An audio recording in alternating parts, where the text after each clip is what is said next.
Fala pessoal do Jumas Londrina, eu sou Lucas Botássio, seminarista dos Padres de Schanstatt, e hoje eu quero conversar com vocês sobre os Evangelhos Sinóticos, o coração das Sagradas Escrituras. No Evangelho está o relato da vida, da morte e da ressurreição de Jesus para nos salvar. E também com esses estudos a gente começa o Novo Testamento. O nosso estudo aqui dos Evangelhos, a gente vai começar desde os pontos mais gerais e depois partir para os pontos mais específicos, principalmente do Evangelho de Marcos e de Mateus. O Evangelho de Lucas a gente vai gravar num outro vídeo mais pra frente, junto com os Atos dos Apóstolos, que são os dois livros que ele escreveu, que na verdade é uma só obra. Então, vamos sobre os Evangelhos. Como eu estava falando, o Evangelho é o coração da Bíblia. O Evangelho é o relato da vinda de Jesus para o mundo para salvar a gente. No Antigo Testamento a gente vê que os profetas anunciavam a vinda de Deus. É uma preparação constante para a grande revelação de Deus que quis vir através de Jesus Cristo, seu Filho. Então, por isso, o Evangelho é uma palavra que vem do grego e significa a boa notícia, a notícia de salvação, o alegre anúncio. Só que a gente não pode começar a ler o Evangelho como se fosse um livro de história. A gente não vai encontrar nos Evangelhos de Marcos, de Mateus e de Lucas uma história narrada, como se tivesse começado ali no nascimento de Jesus, o evangelista, a escrever assim, e fosse até a ressurreição como um livro completo. Não foi assim. Não é um livro de história, porque ali falta ordens cronológicas, os lugares não estão escritos com precisão, falta detalhes da biografia dos personagens, então não é uma história.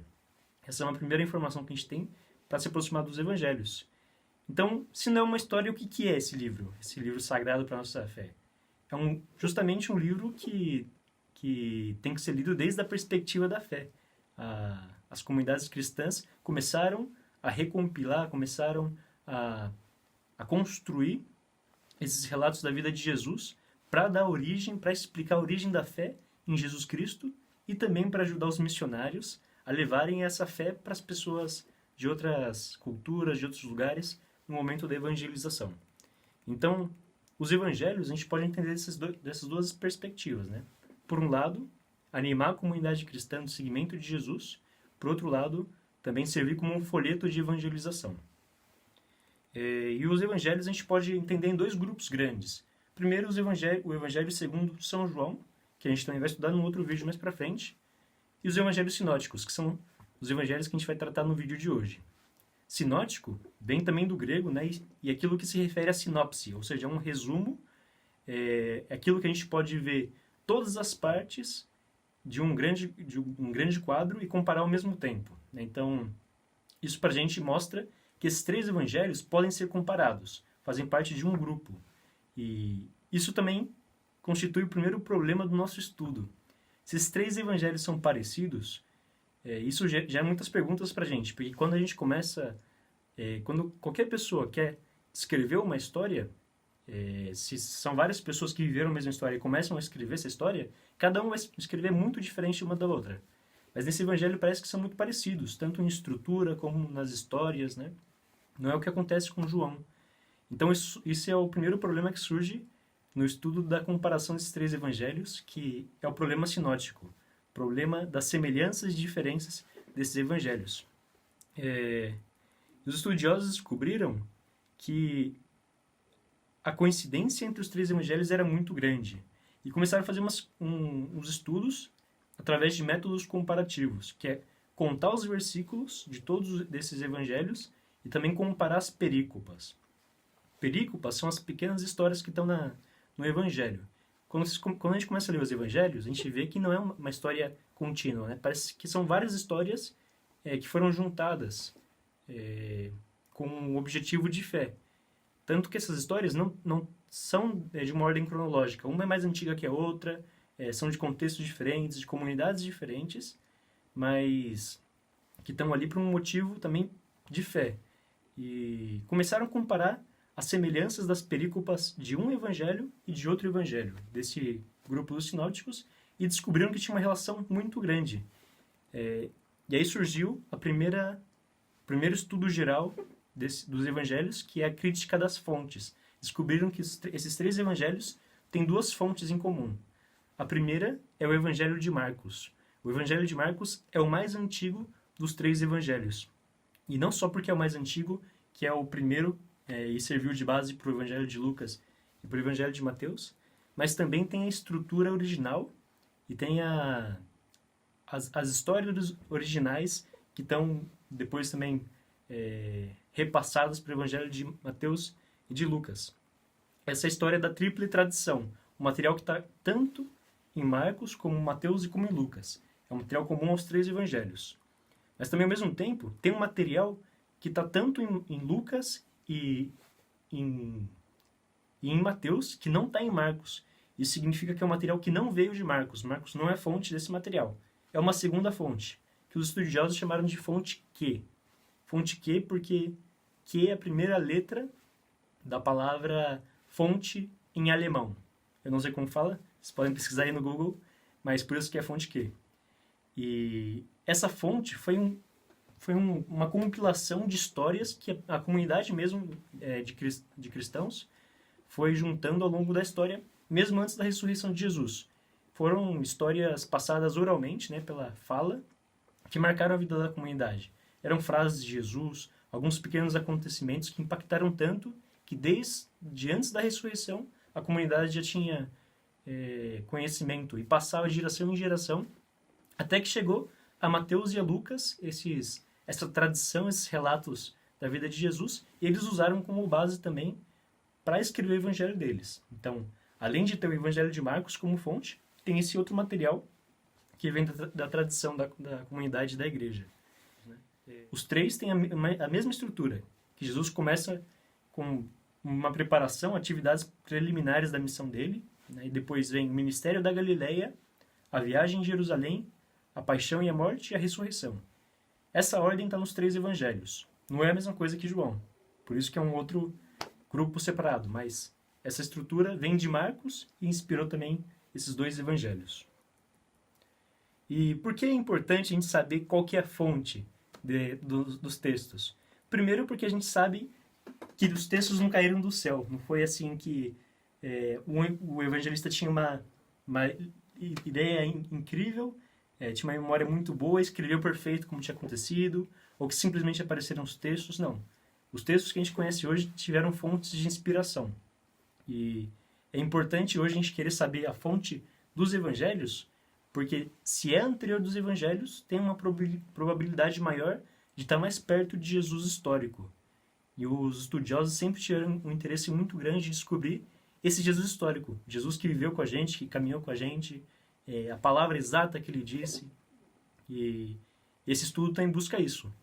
Então, o primeiro passo, a crítica das fontes descobriu que os evangelhos têm fontes. E as fontes desses 3 evangelhos é o evangelho de Marcos e a fonte Q, que hoje a gente não tem esse material todo. O material se perdeu, porque muita coisa era só tradição falada.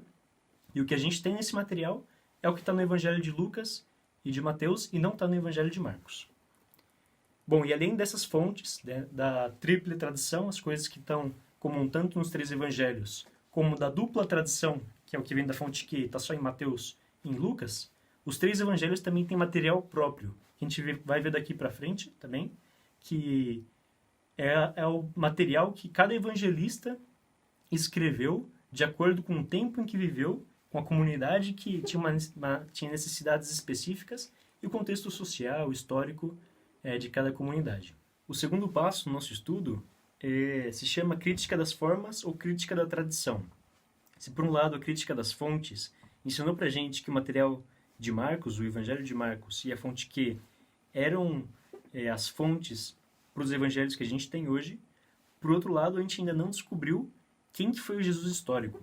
Esses relatos são os relatos de Jesus histórico, são talvez o Evangelho de Marcos, o evangelho mais antigo que a gente tem, que fala de uma presença histórica de Jesus, só que aconteceu muito depois da ascensão de Jesus. A gente calcula mais ou menos que Jesus subiu aos céus no ano 33, que foi quando ele morreu, por aí, e que o primeiro evangelho foi escrito entre o ano 65 e 70, então passou quase mais ou menos 40 anos desde que Jesus subiu para o céu e que o primeiro evangelho foi escrito. Então a gente não sabe o que aconteceu durante esses 40 anos da vida da comunidade. Porque os evangelhos não foram escritos por uma super memória de um evangelista ou de uma pessoa superdotada que lembrou tudo perfeitamente como aconteceu há 40 anos. Foram textos que foram sendo recolectados, histórias que foram importantes para a comunidade, e é isso que a crítica da tradição ou das formas tenta entender. E por que se chama também crítica das formas? A gente não pode entender a tradição, a gente não pode entender o que chegou até a gente se não é pelo material que a gente tem, que são as formas, ou seja, o material literário, as formas literárias que estão dentro da Bíblia. São muitas formas literárias, são várias influências, tempos diferentes, e para entender como que a palavra de Jesus impactou a comunidade, ela guardou essa palavra e chegou até o Evangelho, a gente também tem que entender o que está por trás do interesse literário das pessoas que foram recompilando e escrevendo a palavra de Deus.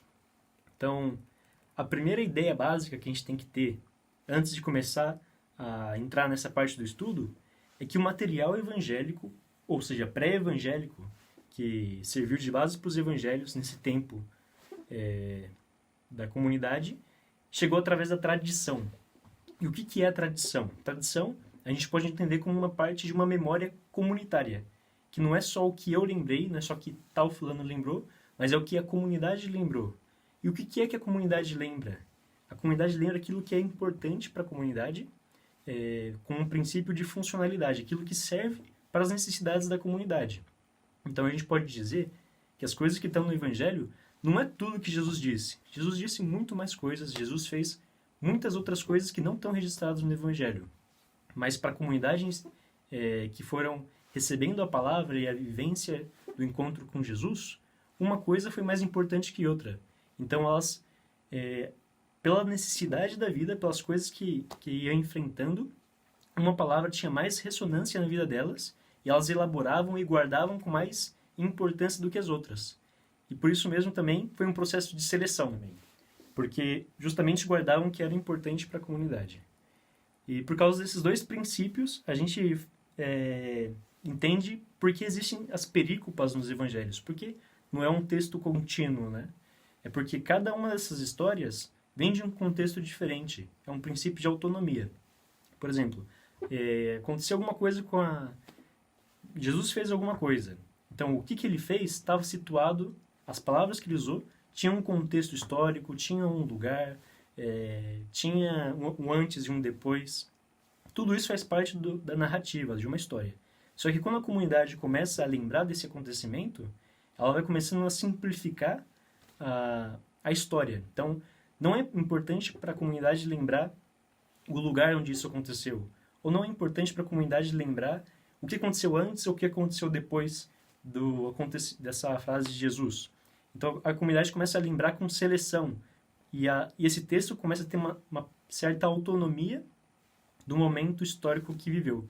E é um texto econômico, de certa maneira, porque os detalhes que hoje para a gente seria muito interessante, que talvez para a comunidade não foi tão importante. Então, muitos detalhes podem ter se perdido no momento de guardar essas histórias, porque muitas delas eram transmitidas oralmente, não existia, não era uma tradição escrita, que as pessoas escutaram Jesus e escreveram exatamente do que ele disse, mas era uma tradição oral, e por isso também ia simplificando a história até o momento de começarem a ser escritas. E, então, desse modo, a gente pode falar que os evangelhos não são só uma obra de um autor, como a gente sempre pensou, não é só obra de São Marcos, é obra de São Mateus, de São Lucas, é também obra da comunidade cristã, da primeira comunidade de fé, que foi juntando esse material de uma experiência que é comunitária, ou seja, o que eu lembrei da vida de Jesus não é só o que me marcou pessoalmente, não é o que serviu para a minha vida, mas é o que serviu para a nossa comunidade, como ajudou a gente a viver melhor a fé no momento que a gente estava vivendo. E então, o primeiro ponto que a gente aprende é que a comunidade tem um papel muito importante para esse material que chegou para a gente. E, em segundo lugar, mostra que a gente não consegue, através dessas perícopas, ter uma precisão da pessoa histórica de Jesus. E isso é uma segunda afirmação importante também, porque a comunidade não tinha o interesse de passar a mensagem de Jesus em um Jesus histórico, para falar a mensagem Jesus tal como ele disse, numa história narrativa de um momento tal como foi historicamente. O importante para essa comunidade foi a característica da fé. O que motivou elas era passar a mensagem de fé e de como essa fé mudou a vida delas na comunidade cristã. E o que é esse material? Não é só um material. A Bíblia não é só um gênero literário, né? Os evangelhos também não são só um gênero literário, e são vários conjuntos de textos. Então, e um deles, por exemplo, são os relatos maravilhosos, que são os relatos dos milagres de Jesus. São vários tipos de milagres. São 6 tipos de milagres, e o que mais chama a atenção é o do exorcismo, porque para a comunidade de Israel, para o povo judeu, é o signo mais concreto da chegada do reino de Deus. Outras pessoas podiam até fazer milagre, mas expulsar demônio, só Deus. E estão aí nos relatos maravilhosos, nesse tipo de gênero literário, que tem uma estrutura. Eles querem, a comunidade quer lembrar do milagre de Jesus, mas quer também contar de uma maneira impressionante, para que o próprio milagre dê testemunho da vida de Jesus e do poder dele. Um outro tipo de gênero literário é a palavra do Senhor. São palavras que foram muito importantes para a comunidade e geralmente têm um poder, uma característica mais moral, mais ética, e geralmente vem acompanhada de uma história que é independente e termina com uma frase de Jesus forte e de característica bem moral.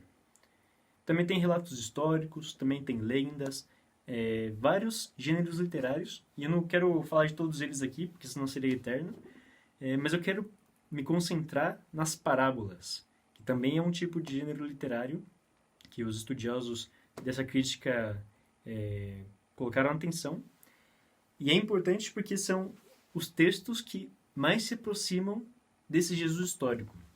Ou seja, todos os outros as outras formas literárias têm algo de Jesus, com certeza tem algo de fé, refletem Jesus, mas alguns podem ser não exatamente como Jesus disse. Não que isso tenha alguma importância para a nossa fé, mas daqui a pouco a gente vai falar disso daí também. Só que, por interesse desses estudiosos, era encontrar o que Jesus realmente tinha dito, tal como ele tinha dito. E muitos desses textos têm parte da vida da comunidade escrita ali também. Né? Como tal comunidade acentuava um acontecimento, uma palavra ou outra, isso falava muito da própria vida da comunidade. Mas as parábolas não. As parábolas são o material mais autêntico nesse sentido que a gente tem. É o que Jesus realmente disse. É quase certeza de que o que está escrito hoje é o que Jesus realmente disse. Então, é um material muito interessante. E mais do que revelar um texto ou uma história em si, também fala muito sobre Jesus mesmo.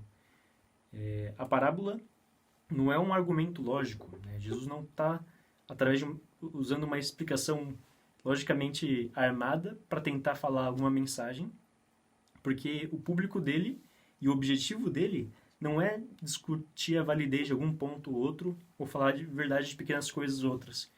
Para isso sim poderia ter usado o argumento narrativo, mas ele usa a parábola. A parábola é quase uma poesia, é um gênero poético. E o que é a poesia? A poesia não quer discutir sobre um ponto ou sobre o outro. A poesia quer dar para as pessoas uma outra maneira de enxergar a realidade, uma outra visão, uma outra maneira de interpretar o mundo. Ou seja, a gente pode falar também que a poesia quer converter a gente. Então, a parábola também tem essa característica. Jesus usa parábolas porque ele quer transformar a nossa maneira de observar a realidade. Não só mudar um preceito ou outro, uma forma de atuar ou outra. Não, Jesus quer nos converter por inteiro. Então, por isso que ele fala também através de parábola.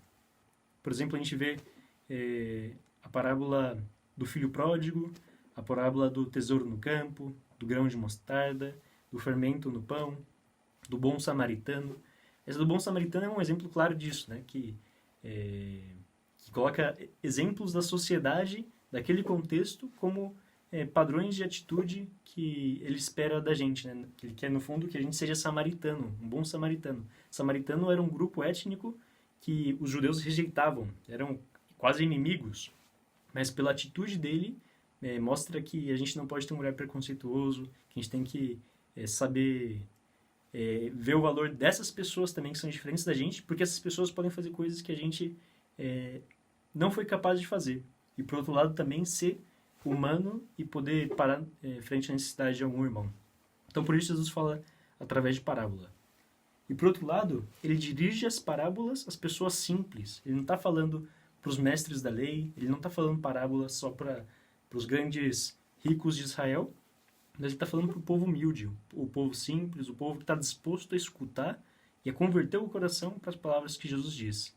Então as parábolas também são um anúncio da chegada do reino de Deus para o povo de Israel, porque ele fala que é possível se converter, que é necessário enxergar a vida com outros olhos, para poder também transformar a vida das pessoas humildes e marginalizadas. Então, é uma segunda coisa importante também da parábola, que fala muito da missão de Jesus. Jesus fala em parábola, porque ele não veio para as pessoas santinhas, ele não veio para os poderosos de Israel. Jesus fala em parábola, porque ele está usando uma linguagem simples que o povo possa entender. Então, a parábola fala muito da missão mesmo de Jesus. Os judeus acreditavam que o Messias, que o Cristo, viria para punir os pecadores e para fazer com que a lei se cumprisse com plenitude. Cada um pudesse cumprir a lei ao pé da letra e os bons fossem glorificados, os pecadores fossem excluídos para sempre da humanidade. Esperavam um grande rei, um justiceiro.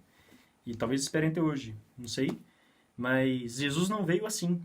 Jesus veio para os humildes, Jesus veio para os pecadores, para os marginalizados. Jesus fala em parábola porque a maneira, a linguagem que eles podem entender e podem se converter e acreditar na mensagem dele. Então, é um gênero literário que fala muito da própria missão de Jesus. Alguns resultados que a gente pode tirar da crítica das formas é que, primeiro, por um lado, a gente pode dizer que a comunidade teve um papel muito importante na conservação e na própria transmissão desse material do Evangelho para a nossa vida como cristãos. Não foi só uma pessoa que escreveu escutando o que aconteceu, mas também estava colocando ali as próprias necessidades para a vida da comunidade. Por outro lado, esse material foi conservado com o interesse de poder transmitir a fé em Jesus como Salvador. Mais do que dizer o que aconteceu exatamente naquele dia, é poder transmitir de uma forma que as pessoas compreendência que Jesus era de fato e segue sendo o nosso Salvador. Também tinha a finalidade da evangelização, da catequese, do culto e da defesa contra controvérsias, principalmente no caso de comunidades que viviam em ambientes pagãos, de perseguição ou ambientes com tradições judias. Mas também mostra alguns limites. Por exemplo, que o método é um método muito moderno, mas de uma unilateralidade racionalista, busca só descobrir Jesus histórico e não toma em consideração o ponto de vista da fé. E se a gente não toma essa consideração, a gente não consegue encontrar de fato quem foi Jesus. A gente não tem claridade de algumas informações históricas de Jesus, mas a gente tem um encontro muito forte com Jesus desde a perspectiva da fé. E essa é uma segunda afirmação. O que aconteceu ali não pode ser testemunhado, senão pela própria experiência de fé. Um outro ponto é que valoriza muito pouco a particularidade de cada evangelho. Então, segundo esse método, os evangelhos seriam só uma recompilação, só uma junção do material que a tradição foi recolectando ao longo do tempo, né? Foi juntando das gerações, mas toda a originalidade dos evangelhos fica para um segundo plano. Então, a gente termina esse método valorizando as coisas que ele ajudou no entendimento das Sagradas Escrituras, mas também com uma necessidade de começar uma outra aproximação da Palavra de Deus. E esse método é a crítica da redação, que quer colocar no centro a individualidade de cada evangelista e também da obra dele. Por isso que agora a gente vai entrar particularmente no Evangelho de Marcos e de Mateus, para estudar a obra, a estrutura do Evangelho, que também ajuda a gente a ter uma visão geral do Evangelho e também a intenção teológica do autor, a teologia do Evangelho e a realidade sociocultural de cada Evangelho, para entender o contexto que a comunidade vivia quando esse Evangelho foi escrito e também entender as influências que isso gerou nos textos. Então vamos começar com o Evangelho de Marcos. Primeiro, partir pelo autor, São Marcos, que o primeiro relato tradicional que a gente tem dele vem do século II. é um homem que chama Papias, e ele diz: Marcos foi um secretário de Pedro. Escreveu com exatidão, mesmo que desordenadas, as palavras e as obras de Jesus. Ele não conheceu e nem seguiu a Jesus em vida, mas seguiu a Pedro, que o ensinava. Então, essa primeira referência que a gente tem do evangelista Marcos, de São Marcos, o autor desse evangelho, segundo a tradição que vem do século II de Papias. Então, segundo essa tradição, a gente sabe que Marcos é discípulo de São Pedro e, ao mesmo tempo, também escreveu um evangelho que é autêntico sobre a vida de Jesus, mas é desorganizado. Então, essas são as duas afirmações que a gente tem tradicionalmente. E quem que é esse Marcos? Na Bíblia, a gente identifica ele como João Marcos. Ele aparece nos Atos dos Apóstolos, aparece em muitas partes da Bíblia, na verdade, mas nos Atos dos Apóstolos, no capítulo 12, versículo 12 a 25, é o momento da liberdade de Pedro, né? Da prisão de Pedro e da liberdade dele, e se dirigem à casa dele, à casa de Marcos. Também Marcos vai em missão com o apóstolo Paulo para Chipre, depois para a Ásia Menor, isso está nos Atos dos Apóstolos, no capítulo 13, versículo 5, e muitas outras partes do Evangelho. Então, a gente descobre que Marcos, o autor desse primeiro evangelho, que é fonte dos outros dois evangelhos sinóticos, é um discípulo, um evangelista que teve, aparentemente, uma relação grande com Paulo nas missões e com Pedro como discípulo. Sobre a relação com Paulo, a gente pode ver isso escrito em muitas partes da Bíblia, principalmente nos Atos dos Apóstolos, mas só que a gente tem uma dúvida muito grande se realmente existiu essa relação, porque as ideias de Marcos são muito diferentes das ideias de Paulo, da teologia paulina. Isso não invalida a teoria, mas gera muitas dúvidas a respeito. Mas sobre a relação de Marcos e Pedro, é o nosso foco, é o ponto mais interessante também desse estudo, porque se é verdade essa relação que teve entre Marcos e Pedro, também é um fator muito fundamental para explicar por que esse evangelho foi tão importante para a comunidade cristã e por que serviu de base para o evangelho de Lucas e para o evangelho de Mateus. O fato de que Pedro, sendo o primeiro papa, foi o mestre, foi quem deu as fontes dos textos para Marcos, isso dá uma credibilidade muito grande para o texto. Mas a primeira coisa que a gente vê, e pode supor também, é que é um material que revela a autêntica predicação de São Pedro. São Pedro está relatado nesse evangelho de uma maneira muito interessante, porque tem muitos relatos cheios de pequenos detalhes da vida de Pedro, que depois foram copiados, tanto no evangelho de Mateus como de Lucas, mas muitos detalhes foram tirados, né? E talvez detalhes que não eram tão importantes para transmitir a fé no entender de Lucas e de Mateus, só que para Marcos foi muito importante relatar os detalhes assim, parecem insignificantes. E isso só pode ser explicado com alguém que viu o que estava acontecendo, alguém que escutou as palavras diretas do protagonista da história. No caso, Pedro, contando a própria história, conta com uma infinidade de detalhes que os outros autores que não conheceram a Pedro talvez não tivessem interesse ou não conhecessem. Por exemplo, na transfiguração de Jesus e no Horto das Oliveiras. Na transfiguração, os únicos testemunhos eram Pedro, Santiago e João. Somente um deles poderia dar o testemunho do que tinha acontecido. E no Horto das Oliveiras, depois ali na traição de Pedro a Jesus, que nega 3 vezes, Pedro é o único testemunho desse acontecimento. E a gente vê que é uma riqueza de detalhes em Marcos, como está relatado, que só Pedro poderia ter dito isso para ele mesmo como autor. E além dessa suposição de que, por essa riqueza de detalhes, Pedro foi o mestre, foi a fonte também para Marcos no seu evangelho, também tem um valor de credibilidade, como eu estava falando, porque o fato de que Pedro foi o próprio mentor do discípulo Marcos, que foi evangelista, dá um peso histórico, social e religioso muito grande para esse escrito, porque é o próprio Papa que disse para Marcos as palavras que ele escreveu ali. Então, isso explica também por que o Evangelho de Marcos foi fonte para o Evangelho de Mateus e para o Evangelho de Lucas. Não é uma certeza histórica, a gente sempre fala de possibilidade, né? Mas tem uma probabilidade grande de que tenha sido assim. Bom, sobre o lugar e a origem do Evangelho. Eu já falei no começo do vídeo que é o primeiro evangelho, o evangelho mais antigo, e foi escrito entre o ano 65 e 70 depois de Cristo. E a gente pode dizer isso com certeza porque do evangelho não está relatado o drama que foi a destruição do templo em Jerusalém, que foi no ano 70. Então, como não tem essa consciência do autor de que o templo foi destruído, a mensagem apocalíptica desse evangelho não está sob a influência desse evento. Então a gente pode dizer com muita certeza que foi entre o ano 65 e o ano 70.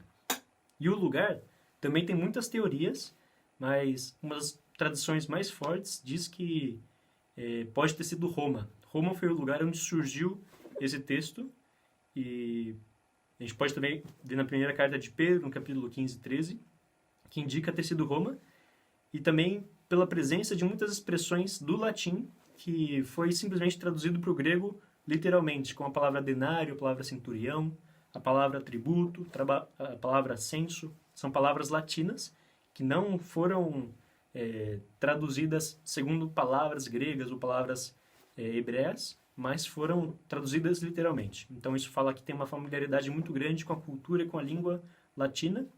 Isso indica com bastante possibilidade de que foi escrito em Roma. Isso também ajuda a gente a ter uma ideia do contexto social que vivia a comunidade de Marcos, que em primeiro lugar é uma comunidade que sofria muito forte a perseguição, a rejeição e a experiência da cruz. Era uma comunidade que sofria muito, porque se a gente pensa e associa que essa teoria de que foi escrito em Roma é verdadeira, é o contexto da perseguição cristã em Roma. Os cristãos estavam sendo perseguidos, estavam sendo assassinados, crucificados, queimados vivos. É só estudar um pouquinho da história desse contexto em Roma que a gente vê que a perseguição cristã foi uma barbaridade. Então era uma comunidade que sofria muito. E por outro lado também uma comunidade que estava em crise de fé.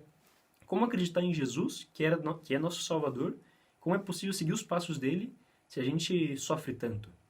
Então, a essa problemática, todo o Evangelho de Marcos tem uma cristologia, tem uma intenção teológica também de mostrar Jesus presente na cruz. Um Jesus crucificado, um Jesus que quis sofrer e morrer por nós. Ele, sendo Deus Todo-Poderoso, poderia ter escolhido todos os caminhos possíveis para se manifestar, e ele escolheu esse, o caminho da cruz. Então, o Evangelho de Marcos, a gente encontra, através dessa problemática social da perseguição, um interesse de mostrar Jesus como aquele que foi o primeiro que sofreu por amor, para dar testemunho da presença de Deus como Pai que veio para os pobres, para os pecadores, para os que sofrem. Um detalhe importante do Evangelho é que o final do Evangelho, a partir do capítulo 16, versículo 9 ao 20, isso não foi original de Marcos. Isso foi uma parte que a comunidade cristã agregou um tempo bastante posterior ao Evangelho para ajudar a arredondar o final. Agora vamos falar sobre a estrutura do Evangelho de Marcos. Isso é muito importante.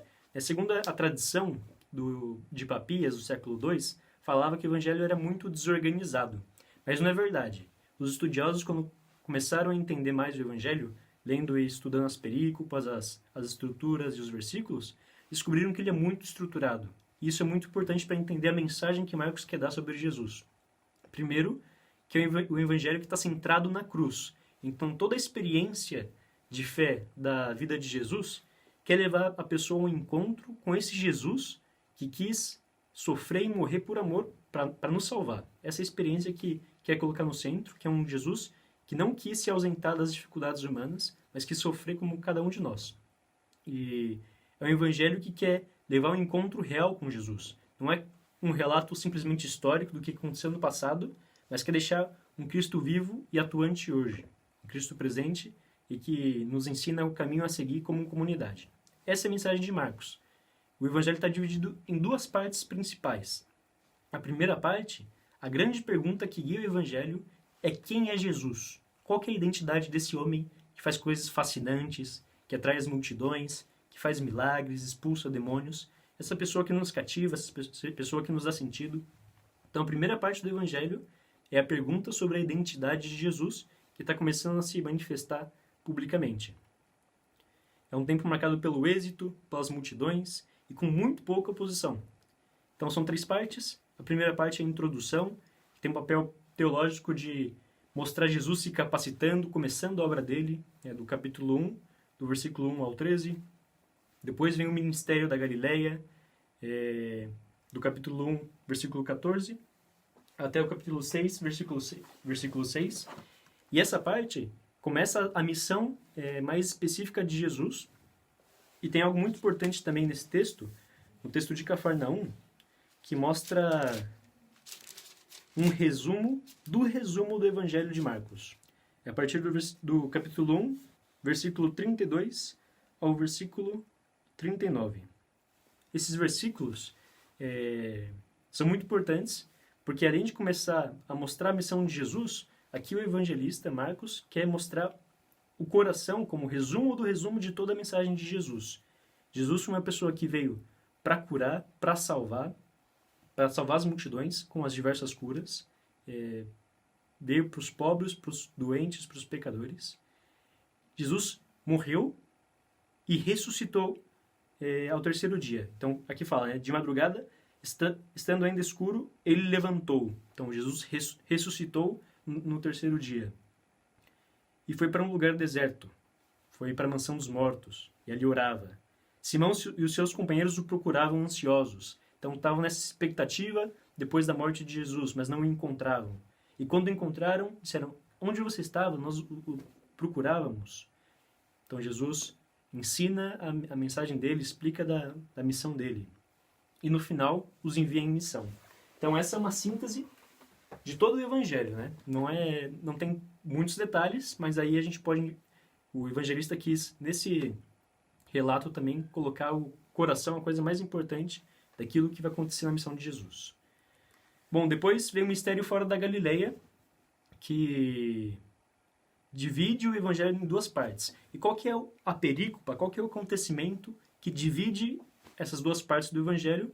É justamente a confissão de Pedro, quando ele diz, tu és Cristo, quando ele reconhece que Jesus é o Messias, no capítulo 8, versículo 27 ao 30, faz a divisão dessas duas partes do evangelho. A pergunta de quem é Jesus está respondida com Pedro, aquele que vai ser o Papa. Ele diz, tu és o Cristo, tu és o Filho do Deus vivo. Então aí se responde essa pergunta. E começa a segunda parte do Evangelho, que é tentar responder que tipo de Messias é esse Jesus. E essa segunda parte do Evangelho responde que é o Cristo sofrente, o Cristo que quer dar vida em amor, até ponto de morrer na cruz por nós. Então, essa segunda parte do Evangelho quer dizer que não basta a gente saber quem é Jesus, não basta ter fé em Jesus nesse sentido. É também importante seguir a Jesus tal como ele viveu. É importante segui-lo na entrega da própria vida. Então, isso é muito importante tendo em consideração a comunidade para quem Marcos escreve. A comunidade que estava sendo perseguida e que precisava de um alento, precisava de uma motivação para poder dar a vida por Jesus. E essa segunda parte do Evangelho quer dar isso, né? Porque se a gente parar para pensar, o Evangelho mesmo diz que os próprios demônios acreditavam em Deus. Então não basta acreditar em Deus, até os demônios acreditam. O que é importante para o cristão é segui-lo, é dar testemunho, é dar vida por Jesus. Não basta só a fé, ela é importante, mostra a primeira parte do Evangelho, mas também é importante dar vida por Jesus, ser capaz de sofrer por amor. É a segunda parte do Evangelho. Que vem a parte da viagem para Jerusalém, depois o ministério em Jerusalém, até a paixão, morte e ressurreição de Jesus. É a segunda parte do Evangelho. Então esse é um pouquinho do Evangelho de Marcos. E agora vamos passar para o Evangelho de Mateus. O evangelista Mateus seria alguém desconhecido para nós. O mais provável, que a gente sabe, é que seria um autor judeu-cristão de língua grega. Nada mais.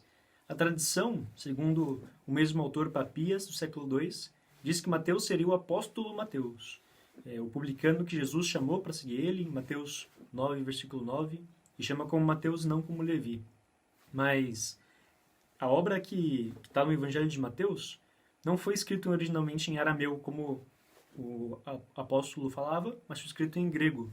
E também não é fruto de um testemunho ocular. Como a gente viu, o Evangelho de Mateus veio de inspiração de Marcos. Se Mateus fosse de verdade um apóstolo, ele teria a estrutura original ou uma estrutura diferente da do Evangelho de Marcos. E não é o caso. Então essa opção é quase totalmente descartada pelos estudos de hoje, de que Mateus seria o apóstolo. Mas, por outro lado, a gente pode dizer que é provável que essa comunidade tenha tido algum tipo de relação com Mateus para poder colocar o nome do Evangelho de Mateus, dar uma energia, uma carga também apologética grande, porque era o nome de um apóstolo, mas não foi ele quem escreveu pessoalmente, mas pode ter tido uma relação com a comunidade. E isso é interessante porque a igreja por muito tempo pensou que Mateus era o evangelho, o único evangelho que vinha de um apóstolo, escrito pessoalmente por um apóstolo, e por isso também deu muita prioridade para esse evangelho ao longo dos séculos. A gente tem na nossa Bíblia até hoje o Novo Testamento começando com o evangelho de Mateus, justamente por essa crença de que era o evangelho mais autêntico porque vinha de um apóstolo. Hoje a gente sabe que não é o caso, mas ainda tem essa tradição de começar o Novo Testamento com Mateus. A data e a origem do evangelho. Primeiro a gente pode dizer que é posterior ao ano 70. Então vem depois do evangelho de Marcos e também pode dizer que é anterior ao ano 100. É posterior ao ano 70 porque Mateus conheceu claramente a ruína de Jerusalém, conheceu a queda de Jerusalém e isso está no discurso dele. Mas é anterior ao ano 100 porque a gente tem grandes autores, pais da igreja, os padres da igreja que citam e usam esse evangelho e o divulgam, como o caso de Inácio da Antioquia. Então a gente sabe que esse período entre o ano 70 e o ano 100. O lugar e a origem, a gente sabe que é uma comunidade judeu-cristã, de língua grega, e que é uma comunidade que veio quase que exclusivamente do judaísmo. A diferença de Marcos, que estava lá em Roma, era um contexto de pagãos, de pessoas que vinham do judaísmo, mas era muito mais misturado. No caso de Mateus, não. É uma comunidade que veio direto do judaísmo, e o mais provável é que essa comunidade tenha nascido na Antioquia. Então tem um acento teológico muito grande. No texto, Mateus tenta enfatizar esse aspecto central da vida da comunidade, que era a tradição judia. Então, por exemplo, no Evangelho de Mateus, Jesus foi enviado só para o povo de Israel, como a gente vê no capítulo 10, versículo 5 ao 6. Também tem um interesse muito grande no cumprimento da lei, que a gente vê em todo o Evangelho. E também fala que Jesus é aquele que veio não abolir as Escrituras, mas trazê-la à plenitude, no capítulo 5, versículo 17 ao 19. E também um fato interessante é que em Mateus, a genealogia de Jesus não começa desde Abraão, ou seja, não começa desde Adão, mas começa desde Abraão. Então isso quer dar uma mensagem bem exclusiva de que o interesse de Mateus não é dizer que Jesus necessariamente é a descendência da humanidade, mas que é descendente de Abraão, do povo judeu. Isso a gente vê no capítulo 1, versículo 2. Então, uma outra característica da comunidade. Não é uma comunidade fechada. Por mais que é uma comunidade com tradições judias, não é uma comunidade enclausurada nela mesma. Então, ela tem uma diferença muito clara com os judeus, ou com os cristãos judeus, com quem Paulo briga nos Atos dos Apóstolos também. Que eles queriam obrigar todos os pagãos a se circuncidarem, fazer a circuncisão. Queria que eles entendessem toda a lei judia para poder ser cristãos. Não, eles não são tão estrictos assim. Eles são muito mais amáveis e têm uma perspectiva de evangelho muito mais missionária do que esses cristãos judeus da comunidade de Paulo. Mas, por outro lado, também tem uma crise muito grande com os mesmos judeus. Eles já se separaram completamente da comunidade judia, mas, por outro lado, tem as suas raízes inteiras no judaísmo. Então, tem essa tensão entre os judeus, que não acreditaram em Jesus, e eles que acreditaram plenamente em Jesus, mas têm as tradições judias. A comunidade de Mateus acredita que os cristãos são os verdadeiros judeus. É o verdadeiro judaísmo, o autêntico judaísmo. Aqueles que foram fiéis ao mandamento de Deus, que se cumpriu com perfeição em Jesus, e obedeceram. Não como os judeus que foram cegos à mensagem de Jesus. Então a gente pode ver esse confronto quando Mateus fala dos seus escribas, das suas sinagogas, não fala da nossa sinagoga, fala das suas sinagogas. Também como ele usa a palavra rabi, só no contexto de Judas, quando Judas chama Jesus, então uma maneira denigrante, né? Não é tão boa. E Jesus também diz para as pessoas não chamarem umas às outras de mestre, de rabi, porque só existe um mestre, só um rabi. Então, algumas sutilezas que estão no Evangelho que mostram essas tensões. Por outro lado, também é uma comunidade que está numa cidade grande e é uma comunidade rica. A gente vê no Evangelho Jesus presente nas cidades e não nos povoados ou nas aldeias, como nos outros evangelhos. Porque o contexto da cidade era muito mais comum, presente nessa comunidade. E também a quantidade de dinheiro que aparece no Evangelho é muito maior que, por exemplo, em Lucas, né? A gente pode ver a parábola dos talentos, só comparar o capítulo 25, do 14 ao 30, em Mateus, e em Lucas 19, 11 e 27. A quantidade é muito diferente, porque a comunidade de Mateus era uma comunidade rica. E por isso também, no discurso das bem-aventuranças, Mateus não fala bem-aventurados os pobres, ele fala bem-aventurados os pobres de espírito. Porque para ele, o mais importante não é ser pobre socialmente, mas poder partilhar a sorte dos pobres, poder estar vinculado espiritualmente e ser comprometido com essa realidade, mas não necessariamente ser pobre sociologicamente.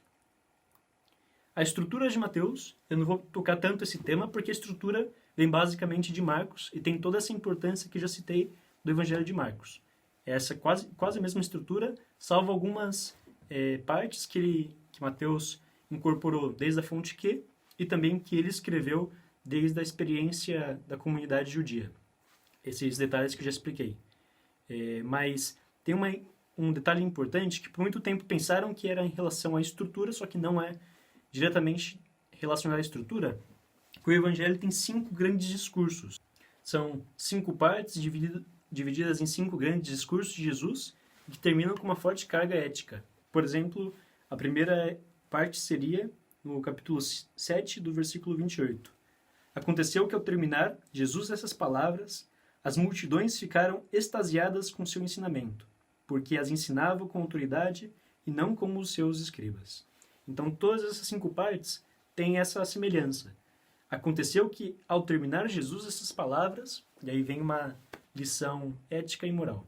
São 5 partes divididas, essa é a primeira, a segunda vem no capítulo 11, versículo 1, a terceira no capítulo 13, 53, a quarta no 19, versículo 1, e a quinta no 26, versículo 1.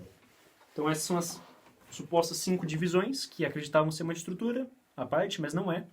Só que tem uma informação muito importante para a gente, que faz uma associação direta com a mensagem de Jesus com o Antigo Testamento, especialmente da pessoa de Jesus com a pessoa de Moisés, um paralelo entre os dois. Jesus seria o novo Moisés, aquele que traz plenitude para a lei, para o sentido de fé. E também essas 5 divisões e 5 discursos fazem um paralelismo muito claro com o Pentateuco, os 5 primeiros livros da Bíblia, que são a Torá judia.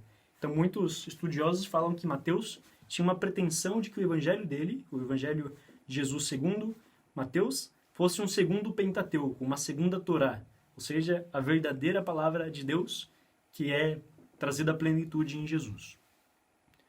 E a gente pode ver também esse interesse de fazer a associação de Jesus com Moisés no próprio assassinato das crianças inocentes, que a gente vê em Faraó, aí no Êxodo, do capítulo 1, versículo 15 ao 22, e também a morte das crianças inocentes por ordem de Herodes, em Mateus 2, 16.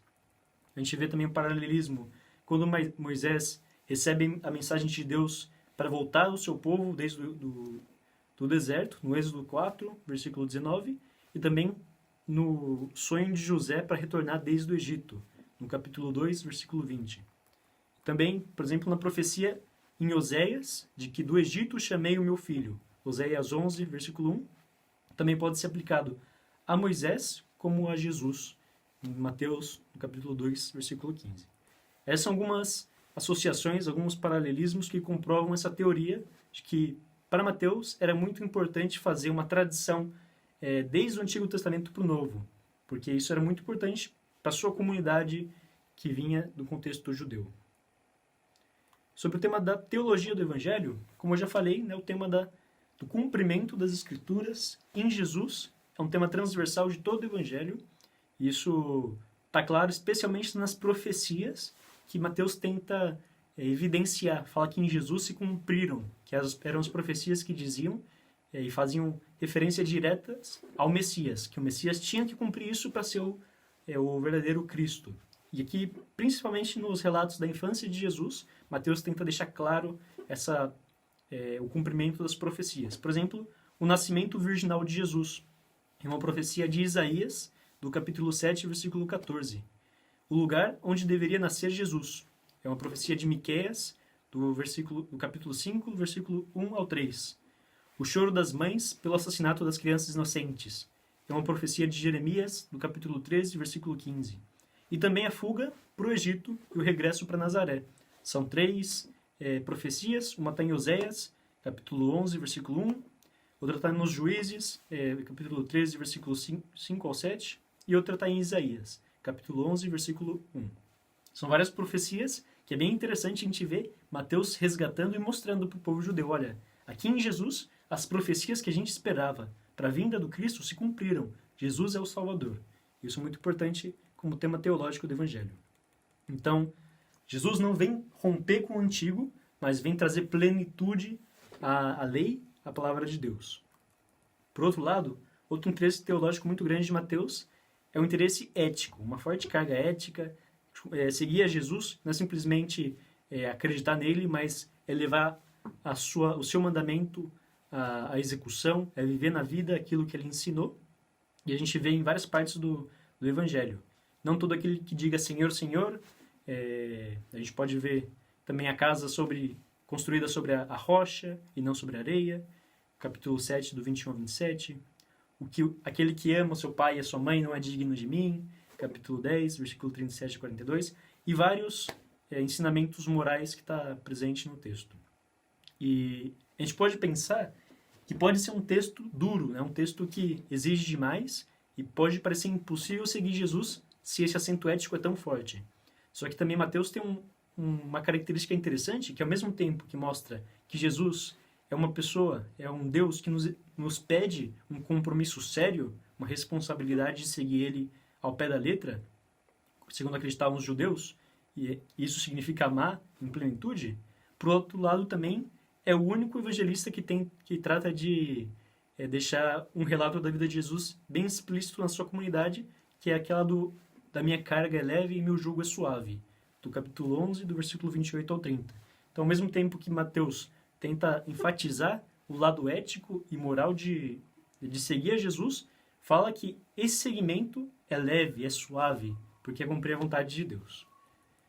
E uma última característica forte do evangelho também é o próprio acento na comunidade cristã. É o único evangelho que usa a palavra igreja, por exemplo. E para Mateus, a igreja nascente, a igreja cristã, representa o novo povo de Israel, um novo ressurgimento desse povo escolhido, que foi fiel à aliança com Deus e está guiado pela cabeça, que é Pedro. Então, o acento da igreja é muito importante também para o tema de Mateus.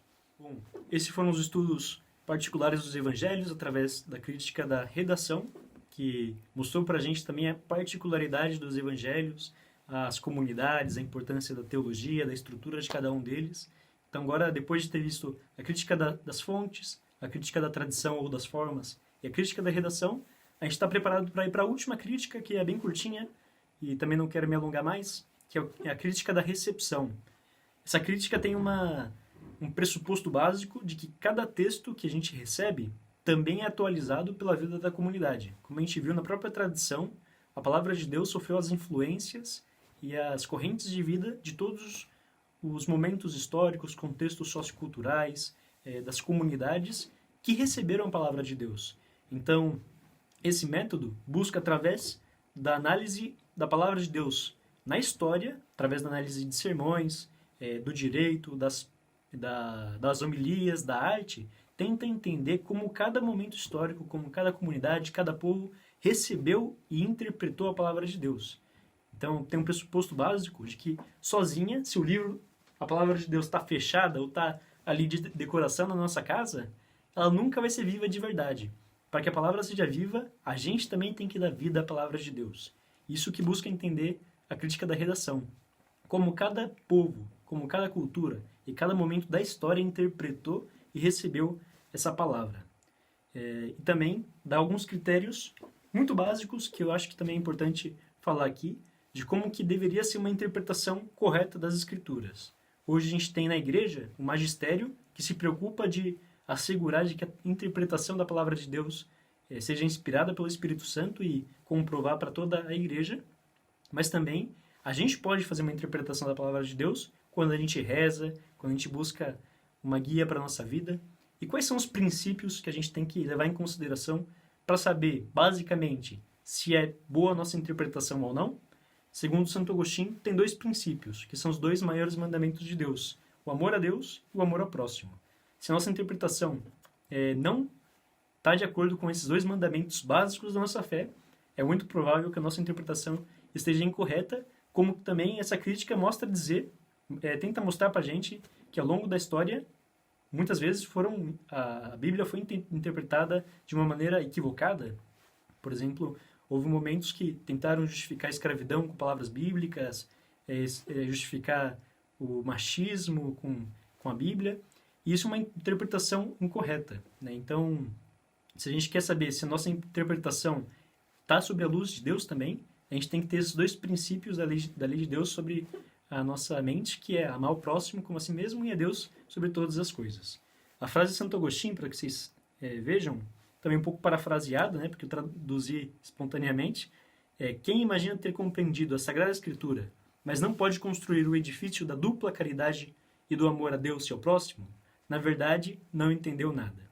Então fica aí a dica de Santo Agostinho também, para a gente poder se aproximar e também ter a vontade de interpretar a palavra de Deus, para que ela faça vida e seja viva também na nossa vida.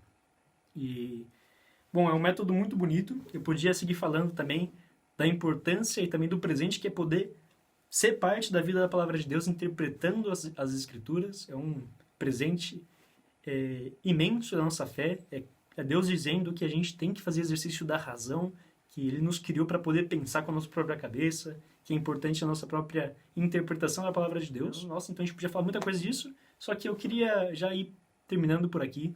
Acho que a gente já falou de muitas ferramentas, já falou de um método muito bonito sobre uma possibilidade de se aproximar da palavra de Deus, desde a crítica das fontes até a crítica da interpretação, da recepção.